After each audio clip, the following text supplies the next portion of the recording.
Hello, good evening. This is June 4th.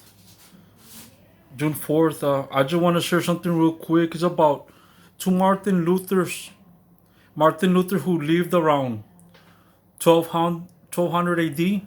Martin Luther. And then I'm going to speak up on Mr. Martin Luther King later on, just earlier this century. First, Martin Luther. In Martin Luther's era, crucifixions were being presented into the world, which were like the Roman Church was bringing in crosses and carrying them, and they started to represent a fake Christ. Like when the women were crying at the cross, Mary Magdalene, Mary his mother, and Jesus rebuked them. He said, "Don't cry for me, cry for yourself and your sons." You see, because Jesus is resurrected, we gotta remain. And now I'm bringing it to the Martin Luther King era. That was Martin Luther from 200. Now, Martin Luther King, who was just murdered a couple decades ago, he says we must remain awake in this revolution that is going on, and there's a real revolution, brothers and sisters, with coronavirus riots and a whole bunch of things going on, army, nuclear things. We must remain awake, and we gotta have a new change of mind. There's a book. These are in the notes of Martin Luther King. There was a book written by Rip Van Winkle. He slept 20 years in his story, and in those 20 years, there was a whole revolution that he slept through. In a way, we gotta wake from this stupor and change our minds, the way we think. We gotta have a new process for this new technological era, and speak what this world really needs, which is the acknowledgement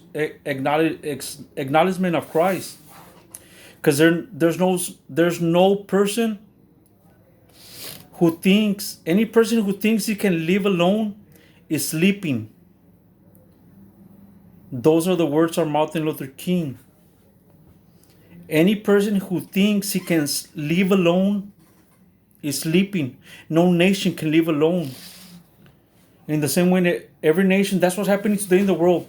So many nations, they want to be the dominant. Who wants to have the biggest nuclear bomb? Who has the faster jets? Who has more technology in our phones, in our computers, in the satellites? And no nation can live alone. And that's what is happening today. We gotta have a revival, an awakening, a new thought for a new era, for a new revolution. We gotta bring a new attitudes, new social change. We cannot keep with the old self and be coming into the new era asleep. We need a new mental response. With this technological era that Martin Luther King was speaking about, it was a new technological cyber nation. You see, when Martin Luther was around in the black and white era, planes and jets were barely coming into the view. And they dwarfed time. What would take months for ships to cross the sea and ocean to get to Russia, it would take months. And they dwarfed time with technology. And now they passed all that time. Within a few hours, we can reach China, Russia, and so on. You see, technology is becoming so powerful that nations tend to want to be alone and dominate. But no nation can live alone because they're asleep. If we do not awake from this stupor and start speaking into this new era, this new revolution, our new mind, this younger generation, we need to snap out of it, brothers and sisters. I'm talking to the younger generation. Bring these thoughts of Christ into existence. Study the Word. I know that it'll take time and spiritual growth, but I know what I'm telling you. Martin Luther was a man who was speaking way ahead of his time, which is one of the reasons I think he was murdered. Because he knew what was coming into the world.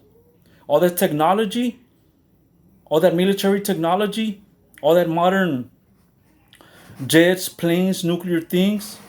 And he was speaking into existence Because a nation cannot live alone, for they're asleep. All the nations must come together and realize Christ is coming. There is one king above all kings, and he will come. And we have to awake from this stupor, because no man can live alone. No nation can live alone, for they are asleep. We have to awake from this modern technology of envy, hate, and who wants to dominate who. God has chosen the foolish things of the world to shame the wise. And I know that no president, no government, no governor is going to pay attention to this humble person speaking this out, but it's truth and it's reality. No nation can live alone. We have to stop thinking who's going to dominate with the next biggest nuclear bomb or more money. We have to come together as a world, as a globe, and realize there is one king and all must kneel to King Jesus. Plain and simple, brothers. Amen.